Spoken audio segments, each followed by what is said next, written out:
ನಮಸ್ಕಾರ. ಸಿಂಪಲ್ ಸಂವಾದ ಕನ್ನಡ ಯೂಟ್ಯೂಬ್ ಚಾನೆಲ್ಗೆ ನಿಮ್ಮೆಲ್ಲರಿಗೂ ಪ್ರೀತಿಯ ಸ್ವಾಗತ. ನಮಸ್ಕಾರ ಎಲ್ಲರಿಗೂ.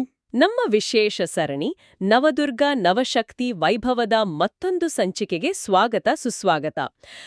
ನವರಾತ್ರಿಯ ಈ 9 ದಿನಗಳಲ್ಲಿ ನಾವು ಪ್ರತಿದಿನ ದೇವಿಯ ಒಂದೊಂದು ವಿಶಿಷ್ಟ ರೂಪದ ಬಗ್ಗೆ ಮಾತಾಡ್ತಾ ಇದ್ದೀವಿ. ಹೌದು, ನಮ್ಮ ಉದ್ದೇಶ ತುಂಬ ಸರಳ ನೋಡಿ. ಪ್ರತಿಯೊಂದು ದೇವಿಯ ರೂಪದ ಹಿಂದೆ ಏನು ಆಳವಾದ ಸಂದೇಶ ಇದೆ, ಅದರ ಶಕ್ತಿ ಏನು, ಮತ್ತೆ ಎಲ್ಲಕ್ಕಿಂತ ಮುಖ್ಯವಾಗಿ ಆ ಶಕ್ತಿಯನ್ನ, ಆ ತತ್ವವನ್ನ ನಮ್ಮ ದಿನನಿತ್ಯದ ಬದುಕಿಗೆ ಅದಕ್ಕೆ ಹೇಗೆ ರಿಲೇಟ್ ಮಾಡಿಕೊಂಡು ಅದರಿಂದ ಸ್ವಲ್ಪವಾದ್ರೂ ಸ್ಫೂರ್ತಿ ಪಡ್ಕೊಡೋದು ಹೇಗೆ ಅಂತ ಸರಳವಾಗಿ ಚರ್ಚೆ ಮಾಡೋಣ ಅನ್ನೋದು. ಇದು ಕೇವಲ ಪೂಜೆ ಪುನಸ್ಕಾರದ ವಿಷಯ ಅಷ್ಟೇ ಅಲ್ಲ, ಇದೊಂದು ನಮ್ಮೊಳಗಿನ ಶಕ್ತಿಯನ್ನು ಅರಿಯುವ ಪ್ರಯತ್ನ. ಇದು ನಮ್ಮ ಜೀವನಕ್ಕೆ ಒಂದು ಪ್ರಾಕ್ಟಿಕಲ್ ಗೈಡ್ ತರ ಆಗುತ್ತೆ ಅಲ್ವಾ? ಖಂಡಿತವಾಗಿ. ಹಾಗಾದ್ರೆ ಇವತ್ತು ಸರಣಿಯ 4ನೇ ದಿನ. ಇಂದಿನ ನಮ್ಮ ನವದುರ್ಗಾ ಸ್ವರೂಪ ಯಾರು? ಇವತ್ತು ನಾವು ಧ್ಯಾನಿಸುವ, ಆರಾಧಿಸುವ ದೇವಿಯ ಸ್ವರೂಪ ತಾಯಿ ಕೂಷ್ಮಾಂಡ ದೇವಿ. ಆ ಹೆಸರು ಕೇಳೋಕೆ ತುಂಬಾ ವಿಶಿಷ್ಟವಾಗಿದೆ. ಏನಿದ್ರ ಅರ್ಥ? ಈ ಹೆಸರಲ್ಲೇ ಏನಾದ್ರೂ ವಿಶೇಷತೆ ಇದೆಯಾ? ಖಂಡಿತವಾಗಿಯೂ ಇದೆ. ಆ ಹೆಸರಿನ ಅರ್ಥದಲ್ಲೇ ಆಕೆಯ ಮಹಾನ್ ಸೃಷ್ಟಿಶಕ್ತಿಯ ರಹಸ್ಯ ಅಡಗಿದೆ ನೋಡಿ. ಕೂಷ್ಮಾಂಡ ಪದವನ್ನ ನಾವು 3 ಭಾಗಗಳಾಗಿ ನೋಡಬಹುದು. ಕು ಅಂದ್ರೆ ಸ್ವಲ್ಪ ಅಥವಾ ಚಿಕ್ಕದು ಅಂತ, ಲಿಟಲ್. ಉಷ್ಮಾ ಅಂದ್ರೆ ಉಷ್ಣತೆ, ಶಕ್ತಿ ಅಥವಾ ಕಾಂತಿ, ವಾಮ್ತ್, ಎನರ್ಜಿ, ರೇಡಿಯನ್ಸ್. ಓಕೆ. ಇನ್ನು ಅಂಡ, ಅದು ನಿಮಗೆ ಗೊತ್ತಿರೋ ಹಾಗೆ ಬ್ರಹ್ಮಾಂಡ ಅಥವಾ ವಿಶ್ವ, ಕಾಸ್ಮಿಕ್ ಎಗ್ ಅಂತಾರಲ್ಲ ಹಾಗೆ. ಅಂದ್ರೆ ಸ್ವಲ್ಪ ಉಷ್ಣತೆಯಿಂದ, ಬಹುಶಃ ತನ್ನ ದೈವಿಕ ನಗುವಿನ ಶಕ್ತಿಯಿಂದ ಇಡೀ ಬ್ರಹ್ಮಾಂಡವನ್ನೇ ಸೃಷ್ಟಿಸಿದವಳು ಅಂತ ಅರ್ಥ ಮಾಡ್ಕೋಬೋದಾ? ಎಕ್ಸಾಕ್ಟ್ಲಿ. ಪುರಾಣಗಳ ಪ್ರಕಾರ ಸೃಷ್ಟಿ ಆಗೋದಕ್ಕಿಂತ ಮುಂಚೆ ಎಲ್ಲೆಲ್ಲೂ ಕೇವಲ ಕತ್ತಲೆ, ಶೂನ್ಯ, ನಿಶ್ಶಬ್ದತೆ ಆವರಿಸಿತ್ತಂತೆ. ಯಾವ ರೂಪವೂ ಇಲ್ಲ, ಯಾವ ಶಬ್ದವೂ ಇಲ್ಲ, ಸಂಪೂರ್ಣ ಶೂನ್ಯಾವಸ್ಥೆ. ಅಂತಹ ಸ್ಥಿತಿಯಲ್ಲಿ ದೇವಿ ಆದಿಶಕ್ತಿ ಕೂಷ್ಮಾಂಡ ರೂಪದಲ್ಲಿ ಒಂದು ಸಣ್ಣ ದಿವ್ಯವಾದ ಮುಗಳ್ನಗುವನ್ನು ನಕ್ಕಳಂತೆ. ಕೇವಲ ಒಂದು ಮುಗಳ್ನಗು, ಆ ನಗುವಿನಿಂದ ಹೊಮ್ಮಿದ ತೇಜಸ್ಸಿದೆಯಲ್ಲ, ಆ ಸಣ್ಣ ಕಿಡಿ, ಅದೇ ಈ ಬ್ರಹ್ಮಾಂಡದ ಸೃಷ್ಟಿಗೆ ಮೂಲವಾಯಿತು ಅಂತ. ಆ ಕಿಡಿಯೇ ವಿಸ್ತಾರಗೊಂಡು ಬೆಳಕು, ಉಷ್ಣತೆ, ಗ್ರಹಗಳು, ನಕ್ಷತ್ರಗಳು, ಜೀವ, ಹೀಗೆ ಎಲ್ಲವನ್ನೂ ಒಳಗೊಂಡ ಈ ಬ್ರಹ್ಮಾಂಡವಾನಿ ರೂಪುಗೊಂಡಿತು ಅನ್ನೋದು ನಂಬಿಕೆ. ಅದಕ್ಕಾಗಿಯೇ ಆಕೆಯನ್ನ ಆದಿಶಕ್ತಿ, ಎಲ್ಲ ಅಸ್ತಿತ್ವದ ಮೂಲಶಕ್ತಿ ಅಂತ ಪರಿಗಣಿಸಲಾಗುತ್ತೆ. ಕೇಳೋದಕ್ಕೆ ರೋಮಾಂಚನ ಆಗ್ತಿದೆ. ಅಂದ್ರೆ ಶೂನ್ಯದಿಂದ ಸೃಷ್ಟಿ, ಅದು ಒಂದು ನಗುವಿನಿಂದ. It's mind blowing. ಹೌದು. ಇನ್ನೊಂದು ರೋಚಕವಾದ ವಿಚಾರ ಅಂದ್ರೆ ಕೂಷ್ಮಾಂಡ ದೇವಿ ಸೂರ್ಯನ ಮಧ್ಯಭಾಗದಲ್ಲಿ, ಅಂದ್ರೆ ಸೂರ್ಯನಲ್ಲೇ ನೆಲೆಸಿದ್ದಾಳೆ ಅಂತಾನೂ ಶಾಸ್ತ್ರಗಳು ಹೇಳ್ತಾವೆ. ಸೂರ್ಯನ ಒಳಗೆ? ಹೌದು. ಸೂರ್ಯ ಹೇಗೆ ಇಡೀ ಜಗತ್ತಿಗೆ ಬೆಳಕು, ಶಕ್ತಿ, ಜೀವ ಕೊಟ್ಟು ಪೋಷಿಸ್ತಾನೋ, ಆ ಸೂರ್ಯನ ತೇಜಸ್ಸಿನ ಮೂಲವೇ ಈ ದೇವಿ ಅಂತ ಅರ್ಥ. ಅವಳಿಲ್ಲದೆ ಸೂರ್ಯನಿಗೂ ಅಷ್ಟು ಶಕ್ತಿ ಇರುತ್ತಿರ್ಲಿಲ್ವಂತೆ. ಇಂಟ್ರೆಸ್ಟಿಂಗ್. ಸೂರ್ಯನ ಶಕ್ತಿಯ ಹಿಂದಿನ ಶಕ್ತಿ ಈಕೆ. ಹಾಗಾದ್ರೆ ಆಕೆಯ ರೂಪವನ್ನ ಹೇಗೆ ವರ್ಣಿಸಲಾಗುತ್ತೆ? ನಾವು ನೋಡೋ ಚಿತ್ರಗಳಲ್ಲಿ ಸಾಮಾನ್ಯವಾಗಿ ಹೇಗಿರುತ್ತೆ ಆಕೆ ರೂಪ? ಸಾಮಾನ್ಯವಾಗಿ ದೇವಿಯನ್ನ ಅಷ್ಟಭುಜೆಯಾಗಿ, ಅಂದ್ರೆ 8 ಕೈಗಳುಳ್ಳವಳಾಗಿ, ಅಥವಾ ಕೆಲವೊಮ್ಮೆ ದಶಭುಜೆಯಾಗಿಯೂ ಚಿತ್ರಿಸ್ತಾರೆ. ಪ್ರತಿಯೊಂದು ಕೈಯಲ್ಲೂ ಒಂದೊಂದು ಆಯುಧ ಅಥವಾ ವಸ್ತು ಇರುತ್ತೆ. ಕಮಂಡಲು ಅಂದ್ರೆ ನೀರಿನ ಪಾತ್ರೆ, ಧನುಸ್ಸು, ಬಾಣ, ಕಮಲಪುಷ್ಪ, ಅಮೃತ ತುಂಬಿದ ಕಲಶ. ಓ, ಅಮೃತ ಕಲಶ. ಹೌದು. ಚಕ್ರ, ಗದೆ ಮತ್ತು ಜಪಮಾಲೆ, ಹೀಗೆ ಹಲವಾರು. ಇವೆಲ್ಲವೂ ಸೃಷ್ಟಿ, ಸ್ಥಿತಿ, ಲಯ, ರಕ್ಷಣೆ, ಪೋಷಣೆ ಮತ್ತು ಆಧ್ಯಾತ್ಮಿಕ ಸಾಧನೆ, ಇವುಗಳ ಸಂಕೇತ. ಅಮೃತ ಕಲಶ, ಜಪಮಾಲೆ, ಇವು ಆರೋಗ್ಯ, ಚೈತನ್ಯ ಮತ್ತು ಭಕ್ತಿಯನ್ನು ಸೂಚಿಸುತ್ತವೆ ಅಂತ ಅನ್ಸುತ್ತೆ ಅಲ್ವಾ? ಹೌದೌದು. ಅಮೃತ ಕಲಶವು ಆರೋಗ್ಯ, ದೀರ್ಘಾಯುಷ್ಯ ಮತ್ತು ಚೈತನ್ಯದ ಸಂಕೇತ. ಜಪಮಾಲೆಯು ಅದು ಆಧ್ಯಾತ್ಮಿಕ ಶಿಸ್ತು, ತಪಸ್ಸು ಮತ್ತು ಭಕ್ತಿಯ ಪ್ರತೀಕ. ಸರಿ. ಇನ್ನು ಆಯುಧಗಳು, ಅವು ದುಷ್ಟಶಕ್ತಿಗಳಿಂದ ರಕ್ಷಣೆ ನೀಡುವುದನ್ನು ಸೂಚಿಸುತ್ತವೆ. ಅವಳ ವಾಹನ ಸಿಂಹ. ಸಿಂಹ? ಹೌದು. ಅದು ಧೈರ್ಯ, ಶಕ್ತಿ ಮತ್ತು ನಿರ್ಭಯತೆಯ ಪ್ರತೀಕ. ಇಡೀ ರೂಪವೇ ತೇಜಸ್ಸಿನಿಂದ, ಶಕ್ತಿಯಿಂದ ಕೂಡಿರುತ್ತೆ. ಓಕೆ. ಈ ಕಥೆ, ಈ ರೂಪ, ಸೂರ್ಯನಲ್ಲಿ ವಾಸ, ಇದೆಲ್ಲದರ ಹಿಂದಿರುವ ಪ್ರಾಕ್ಟಿಕಲ್ ಸಿಂಬಲಿಸಂ ಏನು? ಅಂದ್ರೆ ನಮ್ಮ ಸಾಮಾನ್ಯ ಜೀವನಕ್ಕೆ ನಮ್ಗೆ ಅರ್ಥವಾಗುವ ಹಾಗೆ ಇದರ ಮುಖ್ಯ ಸಂದೇಶ ಏನು? ಅತ್ಯಂತ ಪ್ರಮುಖವಾದ ಸಂದೇಶ ಅಂದ್ರೆ ಕೂಷ್ಮಾಂಡ ದೇವಿ ಮೂಲಭೂತವಾಗಿ ಬೆಳಕು, ಶಕ್ತಿ ಮತ್ತು ಸೃಷ್ಟಿಯ ಸಾರವನ್ನೇ ಪ್ರತಿನಿಧಿಸುತ್ತಾಳೆ. ಮೊದಲನೆಯದಾಗಿ ಇದು ಕ್ರಿಯೇಷನ್ ಫ್ರಮ್ ವಿದಿನ್, ಅಂದ್ರೆ ಎಲ್ಲಾ ಸೃಷ್ಟಿಯೂ ನಮ್ಮೊಳಗಿನಿಂದಲೇ ಪ್ರಾರಂಭವಾಗುತ್ತದೆ ಅನ್ನೋದನ್ನು ಒತ್ತಿ ಹೇಳುತ್ತೆ. ಸರಿ. ಒಂದು ಸಣ್ಣ ಆಲೋಚನೆ, ಒಂದು ಸಣ್ಣ ಭಾವನೆ, ಒಂದು ಸಣ್ಣ ಪ್ರಯತ್ನ ನಮ್ಮೊಳಗೆ ಹುಟ್ಟಿ ಅದೇ ಮುಂದೆ ದೊಡ್ಡ ಪ್ರಾಜೆಕ್ಟ್ ಆಗಬಹುದು, ಒಂದು ಸುಂದರ ಸಂಬಂಧವಾಗಬಹುದು, ಅಥವಾ ಜೀವನದಲ್ಲಿ ದೊಡ್ಡ ಬದಲಾವಣೆಯನ್ನೇ ತರಬಹುದು. ಇದು ನಿಜಕ್ಕೂ ಗಮನಿಸಬೇಕಾದ ವಿಷಯ. ನಾವು ಯಾವಾಗಲೂ ಹೊರಗಿನ ಪರಿಸ್ಥಿತಿಗಳನ್ನ ದೂರ್ತೇವೆ, ಆದ್ರೆ ಬದಲಾವಣೆ ಶುರುವಾಗಬೇಕಾಗಿರೋದು ನಮ್ಮೊಳಗೇನೆ ಅಲ್ವಾ? ಖಂಡಿತವಾಗಿಯೂ. ಎರಡನೇದಾಗಿ ಅವಳ ನಗು. ಇದು ಕೇವಲ ಸಂತೋಷವಲ್ಲ, ಇದೊಂದು ಪಾಸಿಟಿವ್ ಪವರ್. And optimism. ಕತ್ತಲೆಯನ್ನ, ಶೂನ್ಯವನ್ನೇ ಭೇದಿಸಿ ಸೃಷ್ಟಿ ಮಾಡಿದ ನಗು ಅದು. ಅಂದ್ರೆ ನಮ್ಮೊಳಗಿನ ಸಕಾರಾತ್ಮಕತೆ, ಆಶಾವಾದ ಎಂತಹ ಕಷ್ಟದ ಪರಿಸ್ಥಿತಿಯಲ್ಲೂ ಹೊಸ ಸಾಧ್ಯತೆಗಳನ್ನು ಹುಟ್ಟುಹಾಕಬಲ್ಲದು ಅನ್ನೋದು ಇದರ ಸಂದೇಶ. ನಗು ದೌರ್ಬಲ್ಯವಲ್ಲ, ಅದು ಸೃಷ್ಟಿಯ ಶಕ್ತಿ. ಸರಿ. ಇನ್ನು ಮೂರನೆಯದಾಗಿ ಸೂರ್ಯನಲ್ಲಿ ನೆಲೆಸಿರುವ ಶಕ್ತಿಯಾಗಿ ವೈಟಾಲಿಟಿ ಅಂಡ್ ಸಸ್ಟೆನೆನ್ಸ್, ಅಂದ್ರೆ ಚೈತನ್ಯ, ಆರೋಗ್ಯ ಮತ್ತು ನಮ್ಮ ಸುತ್ತಮುತ್ತಲಿನ ಎಲ್ಲ ಜೀವಗಳನ್ನು ಪೋಷಿಸುವ ಶಕ್ತಿ.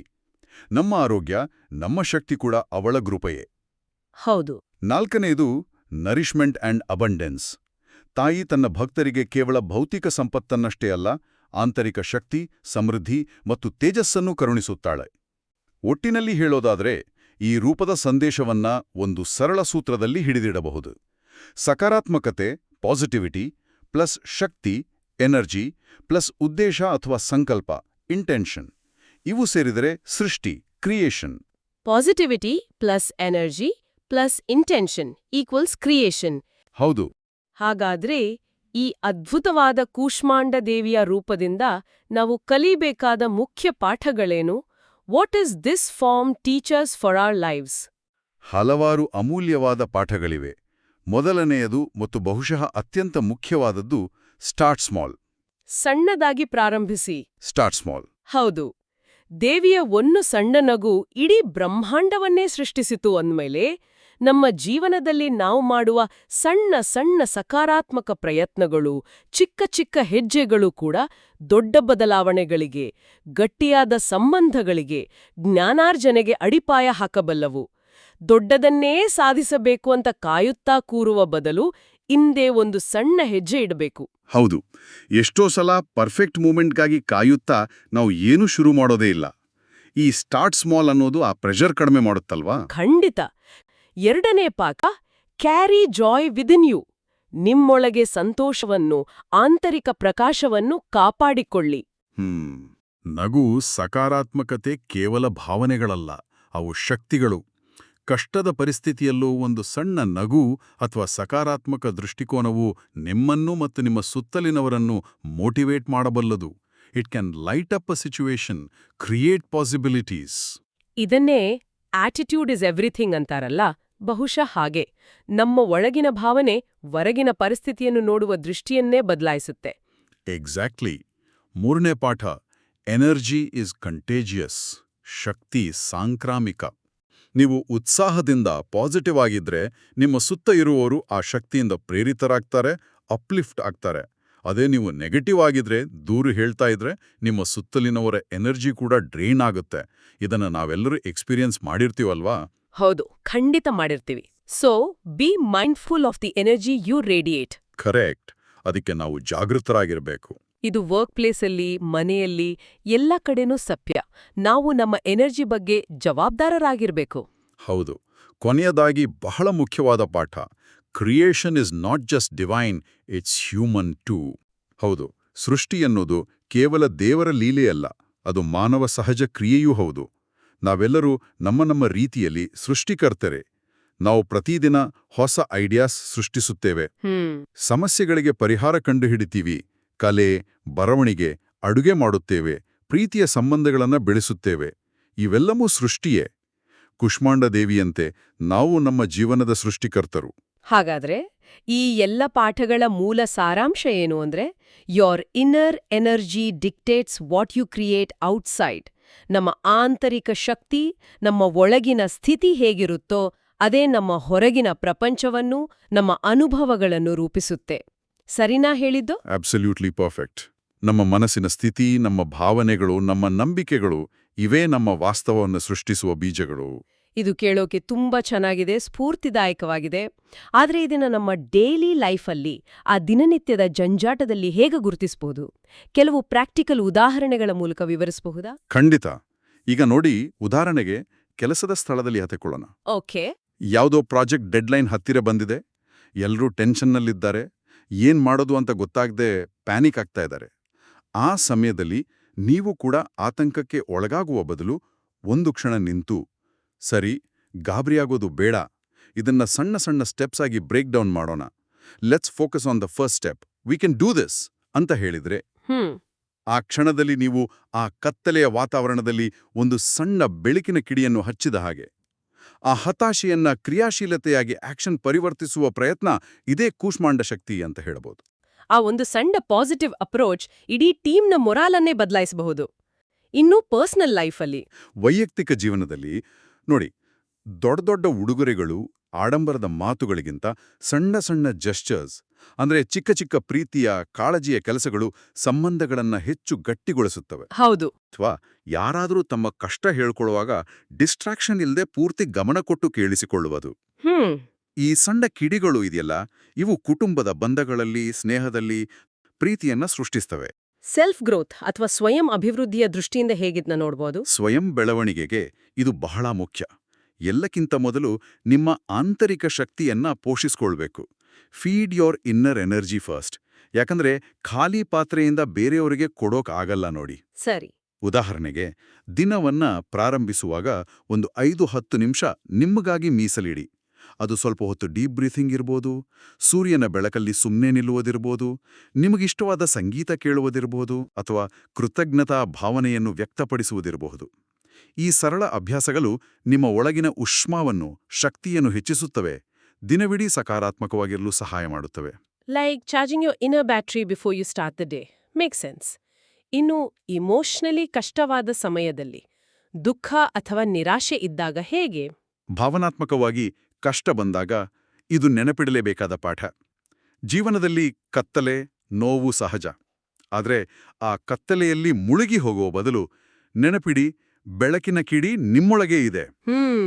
ಉದಾಹರಣೆಗೆ, ಕೆಲಸ ಕಳೆದುಕೊಂಡಾಗ ಅಥವಾ ಯಾವುದೋ ಸಂಬಂಧ ಮುರಿದು ಬಿದ್ದಾಗ ಸಂಪೂರ್ಣ ಹತಾಶರಾಗುವ ಬದಲು ನಿಮ್ಮನ್ನೇ ಕೇಳಿಕೊಳ್ಳಿ, ಈ ಪರಿಸ್ಥಿತಿಯಲ್ಲಿ ಇಂದು ನಾನು ತೆಗೆದುಕೊಳ್ಳಬಹುದಾದ ಒಂದು ಅತಿ ಸಣ್ಣ ಸಕಾರಾತ್ಮಕ ಹೆಜ್ಜೆ ಯಾವುದು? ಅದು ಸ್ನೇಹಿತರಿಗೆ ಫೋನ್ ಮಾಡೋದಾಗಿರ್ಬೋದು, ಸ್ವಲ್ಪ ಹೊತ್ತು ವಾಕ್ ಮಾಡೋದಾಗಿರ್ಬೋದು, ಅಥವಾ ನಿಮ್ಮ ರೆಸ್ಯೂಮೆ ಅಪ್ಡೇಟ್ ಮಾಡೋದಾಗಿರ್ಬೋದು. ಆ ಚಿಕ್ಕ ಪ್ರಯತ್ನವೇ ನಿಮ್ಮ ನಗು, ನಿಮ್ಮ ಕೂಷ್ಮಾಂಡ ಕಿಡಿ. ಅದೇ ನಿಧಾನವಾಗಿ ಹೊಸ ದಾರಿಗಳನ್ನು, ಹೊಸ ಆರಂಭಗಳನ್ನು ಸೃಷ್ಟಿಸುತ್ತದೆ. ಕೂಷ್ಮಾಂಡ ದೇವಿ ಇದನ್ನೇ ನಮಗೆ ನೆನಪಿಸುತ್ತಾಳೆ. ನಮ್ಮ ಆಂತರಿಕ ಶಕ್ತಿ, ನಮ್ಮ ಆಶಾವಾದ, ನಮ್ಮ ಸಕಾರಾತ್ಮಕ ಸಂಕಲ್ಪದಿಂದ ನಾವು ನಮ್ಮದೇ ಆದ ಸೃಷ್ಟಿಯನ್ನು ಮಾಡಬಲ್ಲೆವು. ಎಷ್ಟೇ ಕತ್ತಲೆಯ ಪರಿಸ್ಥಿತಿ ಇರಲಿ, ಒಂದು ಸಣ್ಣ ನಗು, ಒಂದು ಸಣ್ಣ ಭರವಸೆಯ ಮಾತು, ಒಂದು ಸಣ್ಣ ಕ್ರಿಯೆ, ಅದು ಬದಲಾವಣೆಯ ಕಿಡಿಯನ್ನು ಹೊತ್ತಿಸಬಲ್ಲದು. Your smile is not trivial, it's a source of power. ಅದ್ಭುತ. ಹಾಗಾದ್ರೆ ಈ ತತ್ವಗಳನ್ನ, ಈ ಶಕ್ತಿಯನ್ನ ನಮ್ಮ ದೈನಂದಿನ ಜೀವನದಲ್ಲಿ ಪ್ರಾಕ್ಟೀಸ್ ಮಾಡೋಕೆ, ಅಳವಡಿಸ್ಕೊಳ್ಳೋಕೆ ನಾವೇನ್ ಮಾಡ್ಬೋದು? What are some simple practical actions or habits? ಖಂಡಿತ. ಇಲ್ಲಿ ದೊಡ್ಡ ದೊಡ್ಡ ವ್ರತ ನಿಯಮಗಳೇನೂ ಬೇಕಿಲ್ಲ ನೋಡಿ. ಮೈಂಡ್ಸೆಟ್ ಶಿಫ್ಟ್ಸ್ ಮುಖ್ಯ. ಸರಿ. ಒಂದನೆಯದು, ಸಣ್ಣ ಸಕಾರಾತ್ಮಕ ಹೆಜ್ಜೆ, one small positive step daily.